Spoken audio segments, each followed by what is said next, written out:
Saudara pimpinan MPR meminta pemerintah menarik pasukan perdamaian dari Lebanon Selatan pasca 3 prajurit TNI yang gugur akibat serangan Israel.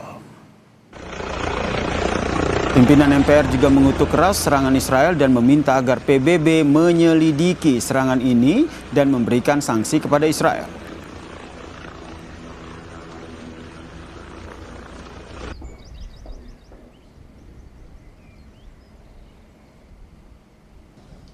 Menyampaikan bela sungkawa yang sedalam-dalamnya atas gugur dan terlukanya para prajurit TNI yang menjalankan tugas konstitusi dan mandat PBB di Lebanon Selatan. Majelis Permusyawaratan Rakyat mendesak kepada Dewan Keamanan PBB untuk segera menggelar sidang penyelidikan dan menjatuhkan sanksi terhadap Israel sesuai dengan konstitusi yang memerintahkan untuk melindungi segenap bangsa dan tumpah darah Indonesia, agar Indonesia menarik pasukannya dalam misi perdamaian tersebut, karena ini adalah daerah yang membahayakan bagi keselamatan TNI, seperti yang terjadi di Lebanon Selatan ini.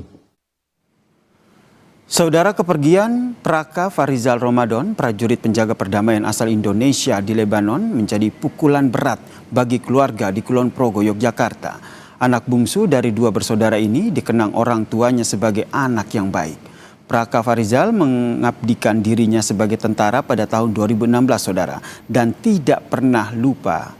Praka Farizal selalu menyempatkan diri untuk berbagi kabar untuk ibundanya. Namun, intensitas berkabar tersebut berkurang ketika konflik di Lebanon memanas. Sementara itu, saudara, untuk pemakaman dari Praka Farizal, keluarga masih menunggu pemulangan jenazah pada hari Rabu atau Kamis.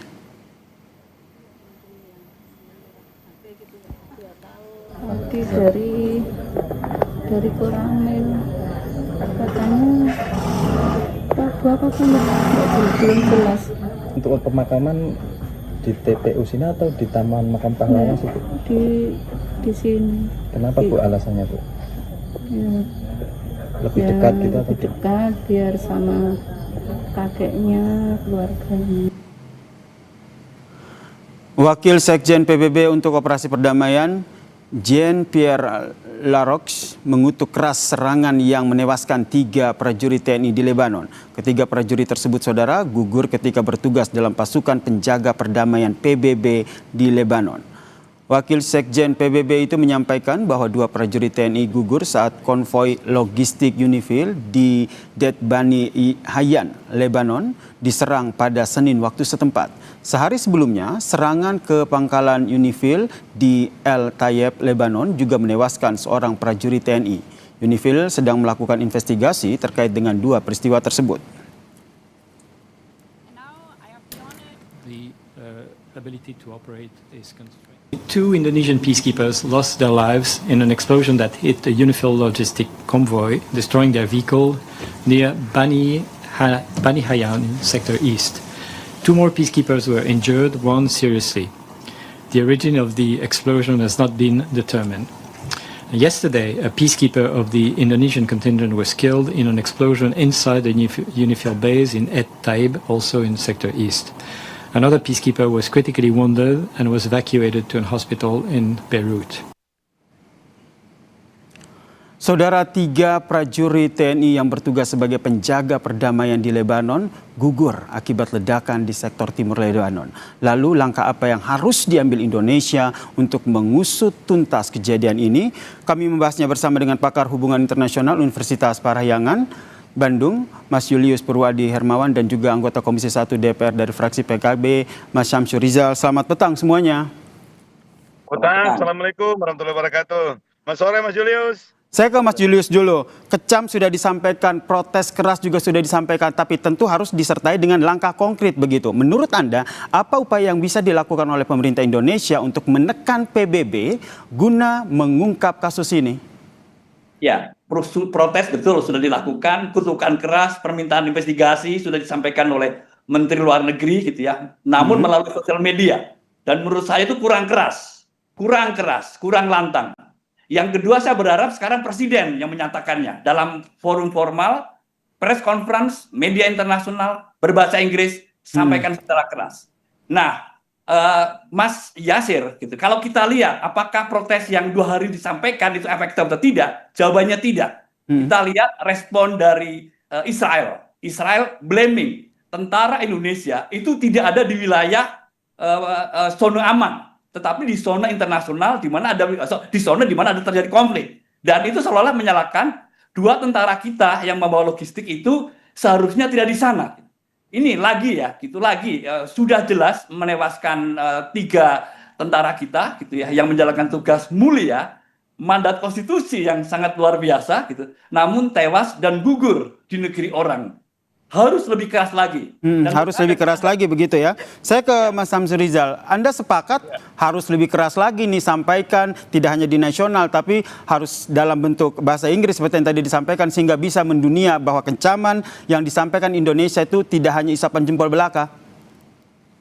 Betul, kita setuju sekali. Bahkan kita minta memang langsung presiden yang harus menyampaikan itu. Bukan cuma penyampaian dalam bentuk konferensi pers, tapi ini nota diplomatik resmi yang harus dikeluarkan. Harus dikeluarkan kepada PBB, kemudian juga langsung nota keberatan kepada pihak-pihak yang terkait. Karena UNIFIL ini adalah pasukan yang dibentuk oleh PBB.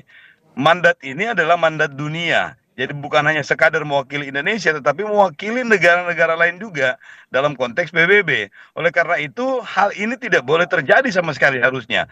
Yang kedua, bahwa apa yang disampaikan itu di dalam area internasional, betul, mungkin saja di area internasional. Di situ, tetapi penting untuk dipahami bahwa mereka sementara dalam konvoi untuk pengiriman logistik dan tidak mungkin tidak dilaporkan posisi mereka. Yang peristiwa yang kedua itu pangkalan UNIFIL, dan di pangkalan UNIFIL itu peta geografisnya itu kelihatan. Jadi tidak ada excuse soal itu. Yang penting ini sekarang adalah bagaimana kita merespon secara keras itu dan diterima juga dengan keras oleh mereka yang melakukan itu, terutama Israel. Apalagi sudah ada pernyataan resmi dari Israel bahwa mereka menganggap bahwa konvoi ini berada di daerah atau di lokasi internasional, karena biar bagaimanapun juga misi ini adalah misi dunia. Dan tentu dunia juga harus mengambil langkah-langkah, bukan hanya sekadar kemudian penyelidikan, tetapi mesti ada komitmen. Ini sudah masuk kejahatan perang. Baik, dan sehingga saat ini memang PBB sendiri tadi kita dengarkan bersama bahwa tengah melakukan investigasi untuk melihat jelas begitu bagaimana insiden ini yang menewaskan 3 prajurit TNI. Menurut Anda sendiri, Bang Samsur Rizal, apakah Indonesia perlu ikut terlibat langsung dalam investigasi tersebut sebagai bentuk dari komitmen Indonesia atas protes yang dilakukan karena ada 3 prajurit TNI yang gugur akibat insiden ini? Betul, kita bisa minta kepada PBB dalam membentuk task force untuk investigation itu, kita minta untuk masuk. Kalau diizinkan alhamdulillah, tetapi kalau tidak pun juga kita minta ada dilakukan penyidikan yang sifatnya lebih independen dan lebih cepat. Oke, kalau dari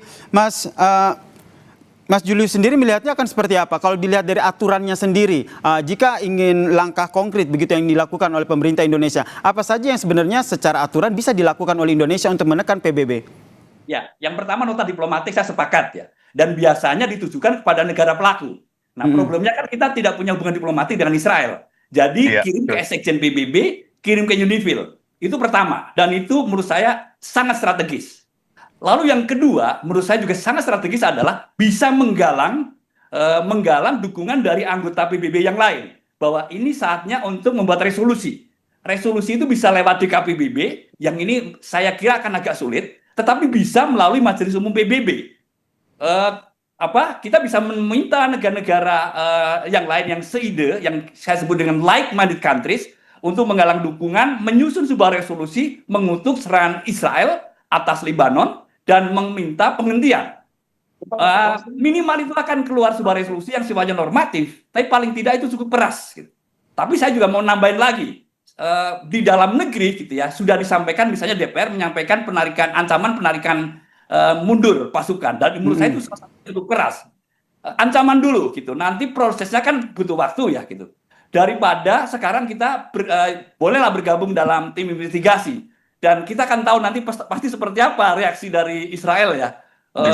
Pasti dan tadi sudah menyampaikan blaming gitu. Indonesia seharusnya tidak ada di posisi konflik gitu ya. Seharusnya ada posisi damai, zona damai, bukan di konflik. Dan pasti akan menyalahkan Hizbullah juga. Itu amunisinya Hizbullah gitu. Dan itu kan sudah terjadi ya dalam kasus Iran. Blaming Iran yang menewaskan anak-anak sekolah gitu ya, 170 orang. Itu hal yang sama akan dilakukan. Jadi apa yang kita bisa lakukan? Nota diplomatik nota diplomatik, resolusi yang keras gitu ya. Lalu kemudian penarikan pasukan dan kalau perlu gitu ya. Kita menyampaikan Indonesia akan mengevaluasi keanggotanya di BOP. Terkait dengan penarikan pasukan ini yang menjadi salah satu hal yang bisa dilakukan oleh Indonesia seperti yang disampaikan oleh Mas Julius, ini juga sudah disampaikan oleh anggota Komisi 1 DPR dari fraksi Anda, Bang Samsur Rizal, penarikan pasukan Indonesia dari keanggotaan perdamaian dunia saat ini. Nah, nantinya mekanismenya akan seperti apa langkah selanjutnya yang diusulkan oleh DPR? Ya, kalau untuk sementara ini, kita yang paling penting itu adalah membentuk task force-nya dulu di internalnya kita. Apakah Pak Presiden akan menunjuk Kementerian Luar Negeri atau Kementerian Pertahanan atau langsung TNI. Tetapi yang paling penting itu adalah respon ini harus cepat dan juga mewakili rasa nasionalisme warga negara Indonesia. Karena ini adalah pertanda bahwa negara kita ini tidak bisa menjamin keamanannya warga kita yang ditugaskan secara konstitusional. Karena kalau ada korban seperti ini kemudian kita tidak memperlihatkan respon yang proporsional, ini bisa menjadi presiden buruk bagi para TNI-nya kita dan termasuk warga negara Indonesia yang akan menerima tugas-tugas kemanusiaan atau tugas negara.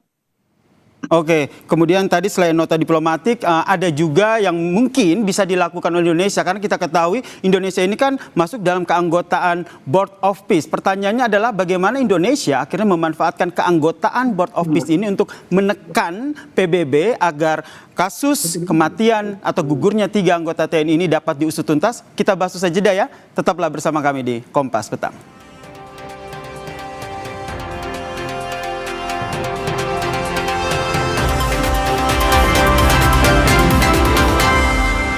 Saya langsung ke Mas Julius. Mas Julius, kalau kita lihat ini kan sebenarnya dengan bergabungnya Indonesia ke BOP, di situ juga ada keanggotaan lain seperti Israel dan juga Amerika Serikat. Bagaimana akhirnya Indonesia bisa memanfaatkan BOP ini juga untuk menekan ataupun menanyakan, mengonfirmasi terkait dengan serangan yang dilakukan oleh Israel ke Lebanon hingga menyebabkan 3 prajurit kita meninggal?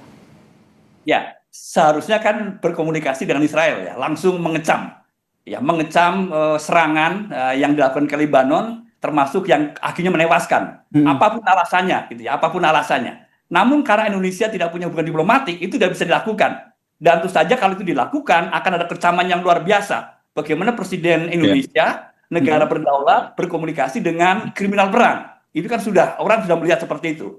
Jadi yang paling mungkin dilakukan dan harusnya dilakukan, Presiden segera berkomunikasi dengan Presiden Donald Trump sebagai Ketua BOP, menyampaikan bahwa sangat mengutuk keras, lalu kemudian sangat menyesalkan, lalu kemudian meminta Presiden Trump untuk bersuara juga keras.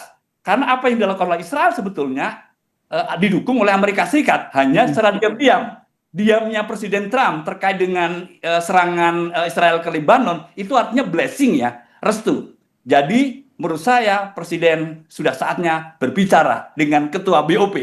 Dan ya, itu saya kira bagian dari kemerdekaan Indonesia sebagai negara berdaulat, sekaligus mengembangkan tugasnya, menjalankan peran, membangun ketertiban dunia. Mas Yasser. Oke, dengan begitu menurut Anda okelah berbicara dengan Presiden Donald Trump. Tapi menurut Anda apa yang harus dibawa oleh Indonesia sehingga betul-betul apa yang disampaikan oleh Indonesia melalui Presiden Prabowo ke Donald Trump ini bisa didengar begitu oleh Donald Trump? Apakah bisa dengan ya sebut saja mengancam kalau tidak dibantu kami akan keluar dari BOP? Ya, sampaikan itu. Ya, sampaikan bahwa Indonesia akan mengevaluasi keanggotanya di BOP. Karena jelas apa yang dilakukan oleh Israel dengan dalih apapun, gitu ya, dengan dalih apapun seperti misalnya keamanan Israel akibat serangan terus-menerus dari Hizbullah itu tidak dibenarkan. Indonesia harus eksplisikkan itu. Lalu kemudian setelah komunikasi dengan Presiden Trump, sampaikan secara publik, secara luas bahwa Indonesia mengevaluasi keanggotanya di BOP. Ya, saya tidak menyarankan keluar sekarang. tapi sampaikan itu gitu sebagai bagian dari protes sangat keras Indonesia atas gugurnya anak bangsa ya yang sedang menjalankan tugas yang sangat mulia. Mas Yasser. Oke, kalau dari Komisi 1 sendiri melihatnya seperti apa nih dengan keberadaan Indonesia di BOP, apalagi kan kita juga punya rencana untuk mengirim pasukan perdamaian melalui BOP ini? Ya, yang paling utama adalah ini mileage untuk kita punya alasan yang lebih rasional. Untuk? Karena sudah ada kejadian seperti untuk keluar dari BOP. Oke. Kalau besok-besok kita sudah memutuskan untuk keluar ini, sudah ada alasan yang rasional yang bisa diterima oleh warga dunia. Yang kedua yang paling penting ini adalah bahwa suara rakyat Indonesia menginginkan hal yang sama. Pada awalnya pun juga menurut saya mayoritas masyarakat Indonesia itu tidak mau kita masuk BOP. Tapi secara rasional kita jelaskan bahwa tidak ada satupun lembaga lain yang memungkinkan masalah Palestina itu bisa aktual dibicarakan kecuali BOP saat ini. Sehingga masyarakat bisa terima. Tapi kalau dengan resiko seperti ini, dalam pengertian tidak ada sama sekali penghargaan, tidak ada sama sekali respon positif dari pihak Israel, ngapain lagi kita ada di situ, apalagi bersama-sama dalam satu organisasi. Dan ini sudah jelas-jelas. Tadinya saya menganggap bahwa investigasi itu sangat dibutuhkan untuk memastikan bahwa ini benar Israel yang melakukan itu. Tetapi terjadinya setelah ada blaming dari Israel, berarti mereka mengakui bahwa mereka yang menyerang, mereka yang mengirimkan. Kalau dari Komisi 1 DPR sendiri, Bang Rizal, tidak perlu evaluasi. Tadi Anda bilang langsung aja kita keluar dari keanggotaan kita BOP. Sebenarnya dari DPR sendiri melihat posisi Indonesia di BOP sendiri saat ini itu seperti apa? Bukan. Jadi yang pertama, bukan saya menyarankan langsung keluar. Maksud saya adalah ada mileage ke sana, ada milestone bahwa kita sudah ada tanda-tanda mau keluar. Ini sudah alasan yang rasional. Ini peringatan keras. Kalau ada lagi yang seperti ini, baru kemudian kita keluar. Nah, begitu dalam posisi kita di BOP sekarang ini, termasuk salah satu negara yang sangat eksklusif, yang diberikan banyak privilege. Karena memang kita mewakili kultur yang sangat cocok dengan keadaan sekarang atau permintaan dunia. Kita mewakili dunia Islam, penduduk yang memiliki mayoritas umat Islam. Kita memiliki presiden yang memiliki bargaining yang cukup kuat di mata internasional. Itu tidak boleh tergerus karena peristiwa ini. Justru harus ditingkatkan bagaimana citra Bapak Presiden Prabowo itu semakin meningkat dalam tataran pergaulan internasional. Tapi Bang Rizal, ini sebenarnya posisi Indonesia sendiri di BOP ini sudah seperti apa begitu? Sudah resmi masuk keanggotaan, kemudian jika sudah masuk ke resmi keanggotaan, apakah suaranya ini bisa didengar di sesama anggota BOP lainnya termasuk Amerika Serikat? Waduh, kalau soal itu suaranya didengar sesama anggota, saya tidak yakin. Tetapi BOP ini akan didengarkan atau soundnya itu akan ke seluruh dunia. Kenapa saya bilang saya tidak yakin? Karena setahu kami, PBB BOP sendiri itu belum pernah rapat secara resmi yang memang rapat seperti rapatnya organisasi dunia. Rapatnya itu yang kemarin di bulan Februari itu di New York itu hanya satu arah. Presiden Trump menyampaikan tidak ada dialog, tidak ada pembicaraan, tidak ada rapat, hanya sekadar foto-foto, salam-salaman. Saya tidak tahu apakah ada di balik itu, tetapi dari pernyataan dari teman-teman media yang mengikuti langsung itu sifatnya satu arah. Sehingga saya meragukan kalau dalam proses ini ada rapat-rapat tertentu misalnya dalam konteks BOP. Tetapi sebagai sebuah organisasi, BOP ini memiliki saluran untuk dibunyikan ke seluruh dunia dan itu yang mesti dimanfaatkan. Ini harus dimanfaatkan oleh Presiden Prabowo Subianto ya, agar kasus ini juga bisa terungkap begitu. Saya ke Mas Julius. Mas Julius, kita ketahui bahwa gugurnya 3 prajurit TNI ini juga dampak dari konflik di Timur Tengah yang semakin meluas. Menurut Anda akan sampai kapan ini perang antara Iran dan juga Amerika Israel ini terus berlanjut sehingga bahkan meluas? Sampai kapan? Kelihatannya masih jadi pertanyaan yang belum bisa kita jawab sekarang, Pak Yasin. Jadi kalau kita berkaca dari perang Irak itu kan butuh 8-9 tahun itu sampai akhirnya Amerika Serikat berhasil ya menumbangkan Saddam Hussein. Kalau kita berkaca dari Afghanistan panjang lagi gitu ya. Nah, ini kan baru sedang menyiapkan serangan darat ini gitu ya, yang mungkin awal April atau minggu kedua April gitu. Dan itu kita baru bisa melihat berapa lama gitu ya perangnya akan berlangsung. Nah, kita berharap ya, tentu saja kita berharap segera selesai, dan selesai itu mungkin kalau ada perundingan. Selesai itu mungkin kalau Amerika Serikat dengan sukarela menarik diri gitu ya. Lalu membiarkan Israel atau kemudian memaksa Israel untuk menarik diri gitu ya. Kalau memaksa Iran untuk menarik diri, menghentikan perang, tidak bisa. Karena penyebab perang ini bukan Iran. Penyebab perang ini adalah Amerika Serikat dan Israel. Gitu Mas Asir. Nah, dan realitanya nanti akan seperti apa kalau itu ya harapan kita bahwa perangnya kan segera selesai, salah satunya adalah Amerika Serikat yang menarik diri. Tapi kalau kita lihat saat ini yang dilakukan oleh Amerika Serikat adalah mencoba melakukan upaya diplomasi yang sepertinya Iran juga tidak setuju. Nah, ini nampaknya ada jalan buntu atau Anda melihat sebenarnya ada opsi lain jika kita ingin perang ini selesai? Ya, opsinya pasti harusnya perundingan ya. Amerika Serikat sudah mengusulkan 15 butir ya perjanjian damai gitu. Termasuk di dalamnya adalah penghentian pengembangan senjata nuklir.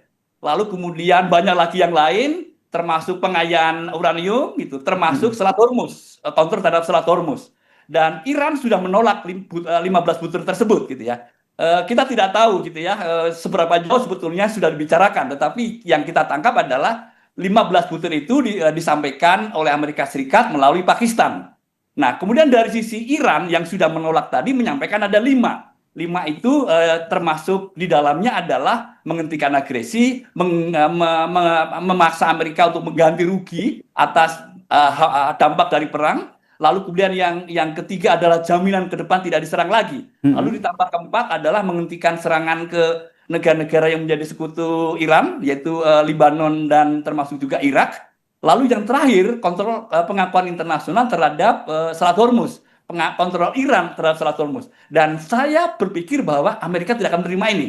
Jadi ada usulan, tetapi usulan itu sama-sama ditolak oleh kedua belah pihak. Jadi di satu jalur perundingan yang kita harapkan bisa menghentikan perang, kita juga masih melihat betapa sulitnya memulai untuk negosiasi. Oke, sulit juga ya melakukan negosiasi ini. Nah, tapi kalau kita lihat ini kan sebenarnya Pakistan juga sudah memulai begitu ya, menjadi perantara negosiasi ini. Kemudian juga ada yang juga disampaikan oleh Presiden Prabowo Subianto bahwa Indonesia dan juga Jepang juga siap untuk menjadi mediator. Kalau dari Bang Samsur Rizal sendiri melihat akan seperti apa posisi tawar Indonesia yang juga menyuarakan bisa menjadi mediator dalam perdamaian perang di Timur Tengah ini?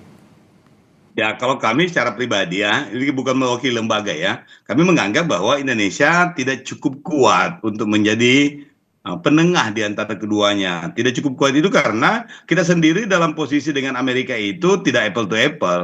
Kita selalu di bawah atau sublime dari Amerika karena dalam berbagai kegiatan-kegiatan termasuk hubungan-hubungan, termasuk tarif resiprokal kemarin itu kita kelihatan sekali itu masih di bawah. Oleh karena itu yang saya usulkan itu adalah bagaimana mendorong supaya penguatan di PBB. Biar PBB kembali berkuasa, dalam tanda kutip kembali berkuasa seperti dulu itu, yang punya kekuatan untuk memaksakan negara-negara termasuk anggota Dewan Keamanan PBB, termasuk 5 anggota tetap Dewan Keamanan PBB itu tunduk. Artinya semua negara-negara anggota ini kemudian membuat sistem baru yang memungkinkan PBB itu memiliki kewenangan-kewenangan teknis yang lebih kuat lagi.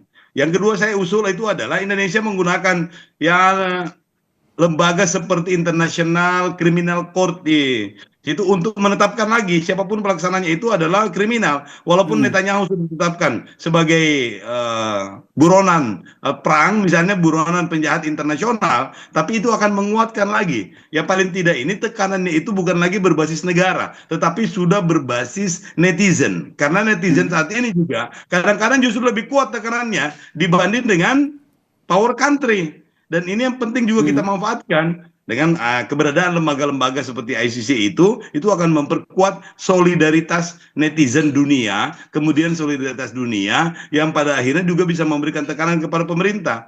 Jangan lupa bahwa beberapa negara itu mengambil keputusan itu karena tekanan the people. Perancis, Australia, Inggris, dan mudah-mudahan knocking yang terjadi di Amerika ini bisa menekan Pak Mr. Trump ini supaya bisa segera mengubah kebijakan luar negerinya yang aneh-aneh. Kalau kita lihat juga nih yang juga menjadi sorotan publik ini bagaimana gerakan warga Amerika Serikat ini yang juga akhirnya menjadi perhatian publik begitu. Dari Mas Julius sendiri melihat seperti apa nih gerakan dari internal Amerika Serikat sendiri, dari warganya sendiri yang akhirnya bisa merubah bagaimana keinginan Trump untuk menghentikan perang ini?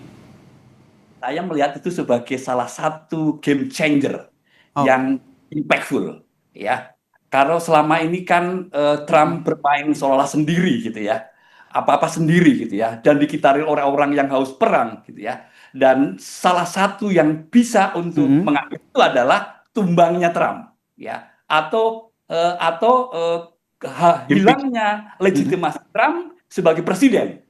Nah, kita sudah tahu Mas Yasir, perang ini kan ilegal ya, unlawful, tidak didukung oleh Kongres. Ya, maka disebut bukan perang, tetapi disebut operasi militer supaya seolah-olah tidak mendapat persetujuan dari Kongres. Tapi apapun orang sudah tahu itu. Tapi tekanan dari Kongres, termasuk dari Senat, termasuk dari Partai Demokrat dan sebagian publik tidak cukup ternyata. Nah, apa yang dilakukan oleh masyarakat Amerika Serikat yang jutaan gitu turun ke jalan raya di kota-kota besar itu akan menjadi game changer, menjadi ambil bagian proses yang penting yang pada akhirnya gitu akan mengembangkan Trump, setidaknya membuat Trump berpikir ulang bahwa apa yang dilakukan adalah totally keliru. Baik, itu yang jelas kita bertiga berharap ya agar perang ini dapat segera berakhir begitu karena dampaknya sudah luar biasa terhadap dunia. Terima kasih Pakar Hubungan Internasional Universitas Parayangan, Mas Julius Purwadi Hermawan dan juga anggota Komisi 1 DPR dari fraksi PKB, Syamsur Rizal telah berbagi informasi dan juga perspektifnya.